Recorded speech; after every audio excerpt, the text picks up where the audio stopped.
Baghdad से फैज आया है, गौसे आजम का फैज मिला है आला हजरत को, गौसे आजम का फैजान मिला है आला हजरत को।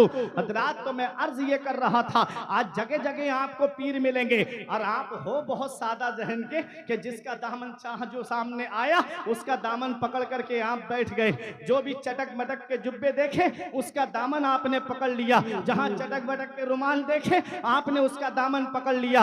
हाथ में 5-5 अंगूठियां पहने हैं, उसे पता ही नहीं कि शरीयत का हुक्म क्या है, जो शरीयत के अहकाम को पामाल कर रहा है। कोई नमाज के लिए कह दो तो कहता है कि बेटा हम यहाँ नमाज नहीं पढ़ते हैं। जब से मस्जिद नबवी में नमाज पढ़ी है, छोटी छोटी मस्जिदों में अच्छा ही नहीं लगता है। माज़अल्लाह जिसका ये अकीदा हो, सोचो वो पीर बनने के लायक कैसे हो सकता है। अरे पीर बनना कोई आसान नहीं होता है, पीर बनना कोई आसान नहीं है। सरकार गौसे आजम को देखो, जब आपकी बारगाह में एक मुरीद होने के लिए शख्स आया तो आपने उसे मुरीद किया, भर गया, उसको नाइट फेल पे नाइट फेल होते रहे, एहतिलाम पे एहतिलाम होते रहे। 70 मरतबा नाइट फेल हुआ, 70 मरतबा एहतिलाम हुआ, नहाते नहाते परेशान, गुस्ल करते करते परेशान, आया गौसे आजम की बारगाह में, हुजूर क्या बात है, जब तक मुरीद नहीं हुआ था कोई परेशानी नहीं थी, जब तक आपका दामन नहीं पकड़ा था कोई परेशानी नहीं थी, जब से मुरीद होके गया हूं नाइट फेल पे नाइट फेल हो रहे हैं, एहतिलाम पे एहतिलाम हो रहे हैं। वजह क्या है? तो सरकार गौसे आजम फरमाते हैं पीर बनना आसान नहीं है। अरे जब तूने अपना हाथ मेरे हाथ में दिया था, मैंने तेरी तकदीर को लौहे महफूज में देखा, मैंने देखा कि तेरी किस्मत में लिखा था कि तू 70 मरतबा जिना करेगा। मैंने अर्ज किया मेरे मौला, अब्दुल कादिर का मुरीद और गुनाह के काम करे, अब्दुल कादिर का मुरीद और जिना के करीब जाए। परवरदिगार आलम ने मेरी दुआ को कबूल फरमा लिया और परवरदिगार ने उन तेरे जिना के तेरे गुनाह को रब तबारक व तआला ने इहतिलाम में तब्दील फरमा दिया। पता चला पीर वो होता है जो मुरीद के शब रोज पे नजर रखे, पीर वो होता है जो मुरीद की हर हर अदा पे नजर रखे।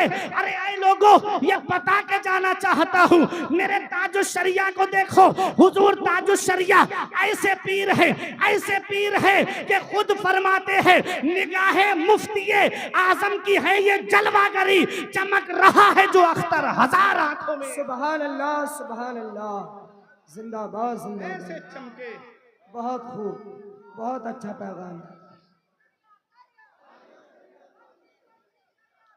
ताजुश शरिया, ताजुश शरिया, ताजुश शरिया, ताजुश शरिया। सोच समझ के दामन पकड़ा करो। सरकार गौसे आजम पहले इल्म हासिल करते हैं, तालीम हासिल करते हैं, अब उलमा की दुआएं लेकर जी जी देखें हुजूर हाफिज मिल्लत फरमाते हैं। अरे बोलो सुभान अल्लाह।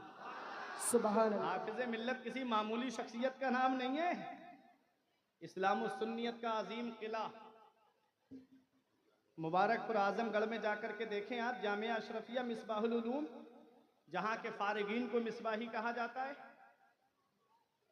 उस पे हाफिज मिल्लत की दुआ लगी हुई है। वहां से फारिग होने वाला या तो मुदर्रिस बन के निकलता है या मुकर्रिर बन के निकलता है। वो अजीम इदारा, उसके बानी हुजूर हाफिज मिल्लत फरमाते हैं इस्लाम की खिदमत करने के 3 नुमाया तरीके हैं। पहला तरीका है तदरीस, मदरसे में बैठ करके पढ़ाता है। सुनिएगा खामोशी के साथ, तकरीर बहुत जल्दी खत्म होने जा रही है मेरी। दूसरा तरीका है तसनीफ, किताबें लिख करके इस्लाम की खिदमत होती है। तीसरा तरीका है तकरीर, वाज के जरिए इस्लाम की खिदमत होती है।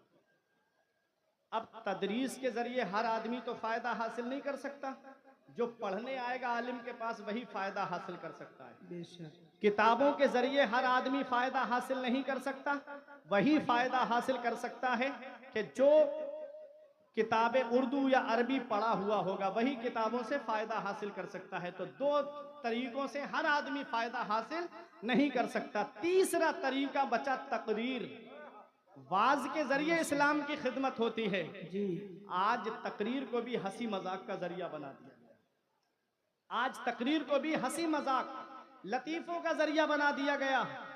अल्लाह अकबर। अफसोस होता है उन आलिमों के ऊपर, मैं किसी के नाम लेके नहीं बोल रहा हूं, लेकिन अफसोस होता है कि आलिम एक डॉक्टर की तरह होता है। जैसे डॉक्टर मरीज को वही दवा देता है जो उसके अंदर बीमारी होती है, तो आलिम को भी चाहिए कि कौम के अंदर जो बुराइयां फैल रही हैं उन बुराइयों का इलाज करे, ना कि उन्हें लतीफे सुनाए। 20-20 हजार 25-25 हजार रुपए नजराना सिर्फ लतीफे सुनने के लिए कौम खर्च कर देती है। अल्लाह। आज अफसोस होता है 1-1 लाख 2-2 लाख के जलसे हो रहे हैं। मस्जिद के इमामों की तनख्वाह वही 5,000 है। मदरसे के मुदर्रिसों को देखो 6-6 महीने हो गए तनख्वाह नहीं मिली उन्हें। चंदा कर लाओ तनख्वाह निकाल लो, चंदा कर लाओ तनख्वाह निकाल लो। ये कौम ने हाल बना दिया। क्या समझते हो, क्या इमाम के या आलिम के बीवी बच्चे नहीं है? क्या उनके घर के खर्चे नहीं है? क्या उनके पास में और अखराजात नहीं है? लेकिन नहीं, आज हमारा बच्चा डॉक्टर इंजीनियर बन जाए तो सोचते हैं ऐसी सैलरी मिलना चाहिए कम से कम 40-50 हजार हो, और इमाम साहब आ जाएं तो कहते हैं कि 5,000 बहुत है। अगर किसी चाहने वाले ने 1,000 बढ़ा भी दिए ना तो दूसरे लोग खिलाफ हो जाते हैं कि क्या जरूरत थी, 5,000 में इमाम साहब मिल तो रहे थे। ये हाल है हमारी कौम का। जो कौम अपने आलिमों के अच्छे दिन पसंद नहीं करती, उस कौम के अच्छे दिन कभी नहीं आते। बेशक बेशक, कभी नहीं आएंगे उसके अच्छे दिन। अच्छा पैगाम है। याद रखो, ये मदरसे हैं, मदरसे जहां से दीन जिंदा है। तुम सोचो जलसों से जो है हम कौम को, हर कौम को सुधार दे, नहीं हो पाएगा। जिहालत का तबादला सिर्फ इल्म से होता है जी, हक। अगर इल्म आपके पास होगा तभी जिहालत खत्म होगी, बेशक। और इल्म नहीं है तो जाहिल ही रहोगे। और एक पैगाम दे के जा रहा हूं, आज के बाद एक दिल की तख्ती पे लिख लेना। मैं ये नहीं कहता कि आप जो है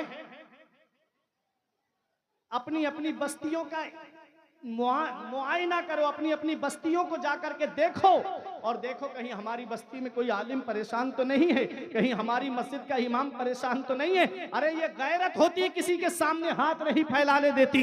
लेकिन याद रखो, मैंने देखा है बड़े से बड़े तनख्वाह पाने वाले, 50-50 हजार की तनख्वाह पाने वालों को मैंने महंगाई का रोना रोते हुए देखा। कहते हैं मौलाना पता सैलरी मिलती है, कर्जे में चली जाती है, दुकान का कर्जा, खाने पीने का कर्जा, शॉपिंग में पैसे चले जाते हैं, घर का खर्चा पूरा नहीं होता है। लेकिन अल्हम्दुलिल्लाह इन आलिमों पे ऐसा करम है परवरदिगार आलम का, रसूलुल्लाह का ऐसा फैजान है कि 5,000 की तनख्वाह पाने वाला, 10,000 की तनख्वाह पाने वाला ईशा की नमाज सुकून से पढ़ाता है, रात में चैन से सो जाता है, फजर में उठता है, अल्लाह का जिक्र करता है। अल्लाह कुरान में फरमाता है, रब इरशाद फरमाता है कि रब ने इरशाद फरमाया, अल्लाह जिसे चाहता है उसे अल्लाह दौलत देता है, अल्लाह जिसे चाहता है उसे इज्जत देता है। कुलिल्लाहुम्मा मालिकल मुल्क तुतिल मुल्का मन तशाउ व तंजिउल मुल्का मिम्मन तशाउ व तुइज्जु मन तशाउ व तुजिल्लु मन तशाउ बियदिकल खैर इन्नका अला कुल्ली शैइन कदीर। सारे बादशाहों का बादशाह अल्लाह है। अल्लाह जिसे चाहता है उसे बादशाह बना देता है, अल्लाह जिससे चाहता है उससे बादशाह छीन लेता है। सब अल्लाह के दस्ते कुदरत में है। उस रब की पकड़ से डरो। जब अल्लाह पकड़ता है तो फिर कोई छुड़ाने वाला नहीं मिलता। ऐ मेरी कौम के प्यारे मुसलमानों, तुम अपने आलिमों का दिल मत दुखाना, अपने इमामों का दिल मत दुखाना, किसी की बद्दुआ लेने का सबब मत बनना, बल्कि इनकी दुआएं लेने का सबब बनना।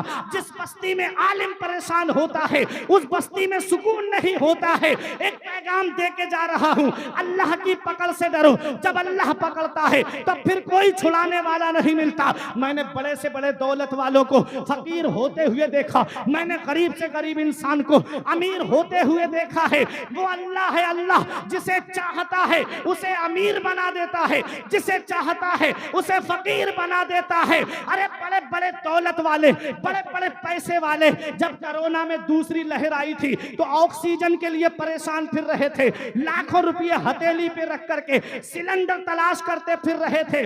अगर मिल भी गया तो बेड नसीब नहीं हुआ हॉस्पिटल में। कोई टांगे में ऑक्सीजन चढ़वा रहा है, कोई बेड पे, घर के बेड पे ऑक्सीजन चढ़वा रहा है, अरे कोई रक्शे के अंदर ऑक्सीजन चढ़वा रहा है। अब तुम्हारी मोहब्बत का इम्तिहान है, जब अल्लाह पकड़ता है तब फिर कोई छुड़ाने वाला नहीं मिलता।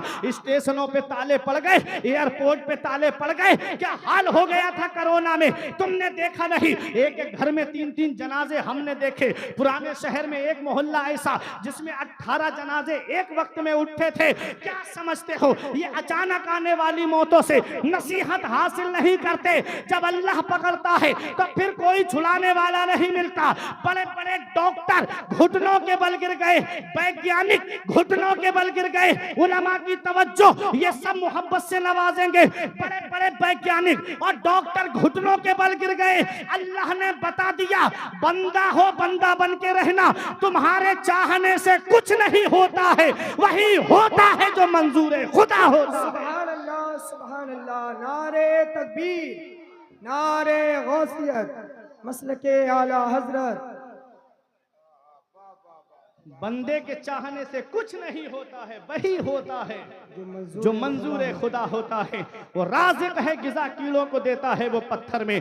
भटकता फिरता है इंसान को रोजी के चक्कर में, उड़ाने भर हवाओं में या लगा गोते समंदर में, मिलेगा बस वही जितना के लिखा है मुकद्दर में। जिंदाबाद, जिंदाबाद। बहुत अच्छा, जितना अल्लाह ने तकदीर में लिखा है। बैठ जाइए, यहीं आएंगे।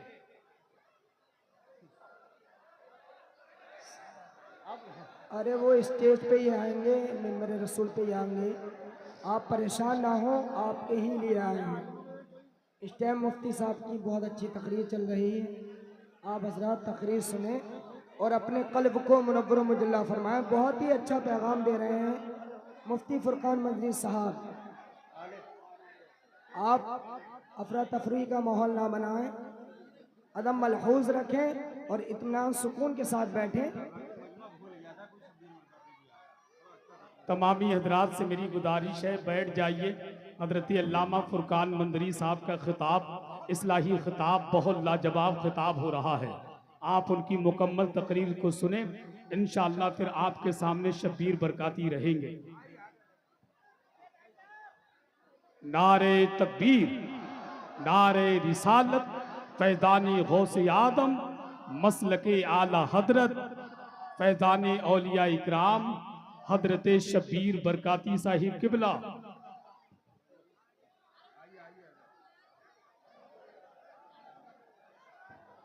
मैं बोलूं हट जाऊं, बताएं जल्दी।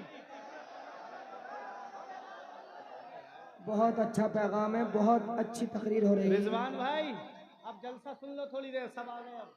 हाँ, बड़ी मेहनत। पीछे वालों की इजाजत है?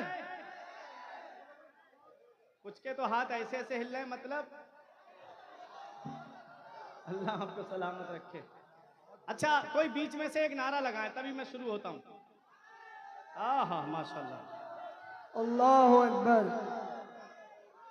या रसूल अल्लाह, आला हजरत आला।